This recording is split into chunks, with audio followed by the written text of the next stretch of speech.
I'll try to finish up quickly here. I did the gospel fourth Sunday of Easter, Good Shepherd Sunday, April 26th, 2026. I wanted to do the gospel before the epistle for reasons. And we'll get there in just a second.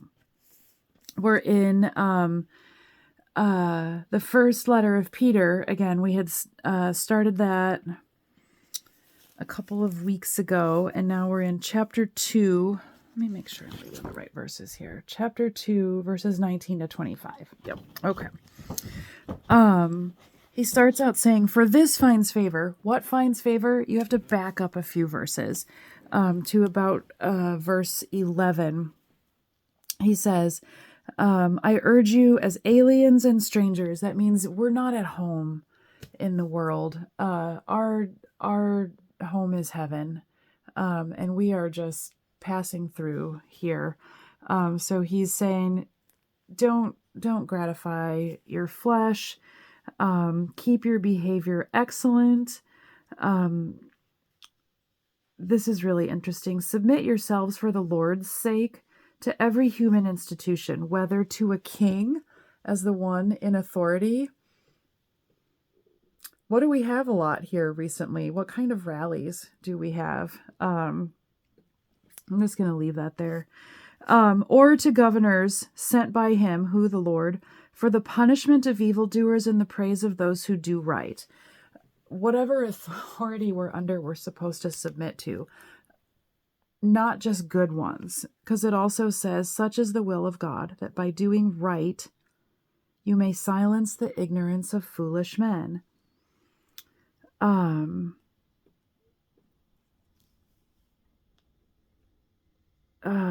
Sorry, I wanted to Okay, down here in verse 18 it says, "Servants, be submissive to your masters with all respect." And this can be a lesson for us too, not only to those who are good and gentle, but also to those who are unreasonable. Governments flip and flop. Maybe you're happy with where things are today, and maybe you're not. But if you're a believer, you're required to submit to the authority, regardless of whether it's a good authority and for the benefit of the people, or whether it's not. And it doesn't really matter what you think about what's happening right now or what you thought about what was happening before. If you're a believer, you're required to submit to the authority. Why? This is where we get into the text for this week. "For this finds favor. For if the sake of conscience toward God, a man bears up under sorrows when suffering unjustly, what credit is that to them?" I'm going to turn on a light here. The sun, I think, is going down. Sorry.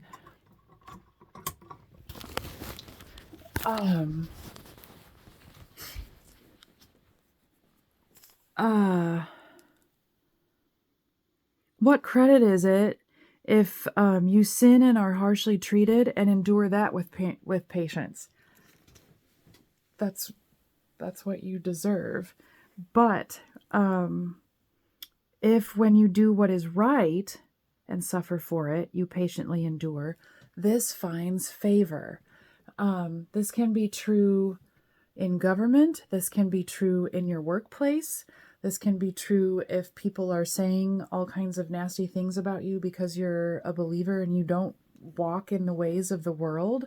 When we believe and when we are sheep that are submissive to our shepherd, people are going to hate us and they're going to treat us bad. When we advocate for Christ and his kingdom, it's not going to go very well for us because the world stands opposed to that and to things that are true. And so we need to patiently endure, and we need to expect that there is going to be suffering for the sake of being sheep. Verse 21, "You have been called for this purpose." This is literally the point. If you feel like there's not a purpose to your life, you're kind of wondering, why was I put here? What am I supposed to do? What does all of this mean? Where's my purpose? Well, this is pretty clear. Since Christ suffered for you and left you an example, walk in his ways to the glory of his name. What does Christ want you to do today? Do you recognize his voice? Are you attuned to the voice of your shepherd? Is he trying to walk through the door of your heart? Is he calling you to walk through a door of something? If your life is all about you and you're super comfortable and you have things just the way that you want, or you can get them just the way that you want, that is probably a great sign that you are not on the paths of righteousness, because we are not called to be comfortable. We are not called to be at ease. Our purpose is to suffer because he suffered. Now, does that mean that our life is going to be miserable? No. John 10, I've come that you may have life and have it abundantly. It's going to require a shift in what we value and in how we see things. Maybe you're going to get by with less. Maybe you're going to not have the glittering circle of friends that you think you deserve and want to have. Maybe you're not going to do travel sports because it requires you to be somewhere on Sunday when the worship at your church is taking place. Maybe it means you're going to return kindness to someone who is just nasty to you. Maybe it means you're going to close the door to someone who is just nasty to you and stop letting them abuse you as God's sheep and God's child. I don't know, but ask Spirit and then listen for the answer. You've been called according to this purpose. He suffered, and while being reviled, he did not revile in return. While suffering, he uttered no threats, but kept entrusting himself to the one who judges righteously. And this is what a sheep does. The sheep doesn't fight its own enemies. The sheep doesn't grab the rod and the staff and start beating people down. The sheep doesn't tell the shepherd you're doing it wrong. The sheep entrusts itself to the shepherd and walks in the paths of righteousness and goes where the shepherd says to go, even in the valley of the shadow of death, even if enemies are surrounding. We have to learn to listen to his voice and to trust that his presence is with us and his permanence is guaranteed. He himself bore his sins, our sins, in his body on the cross, that we might die to sin and live in righteousness. Anything that separates us from him, anything that comes before him, is sin in our lives and needs to have us die to it. There's plenty of those things for me. I want my way.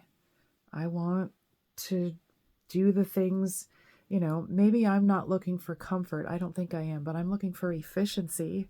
I want things to be done in a certain way, organized and optimized. And sometimes it doesn't work out like that. And I have to let go of trying to force my own outcomes by expecting the people around me to perform like variables that I can control and fit into the equation. That has to die, and I need to entrust that the will of my shepherd is going to be done if I'm going where he wants me to go and being how he wants me to be. We finish this up. For you were continually straying like sheep. This is why I wanted to leave this till last. But now you have returned to the shepherd and guardian of your souls. Where this week do you recognize the shepherd's voice saying, you've strayed? Please return to me, the shepherd and guardian of your soul. I will keep you. I know exactly what's best for you. I am present. I have a purpose for you.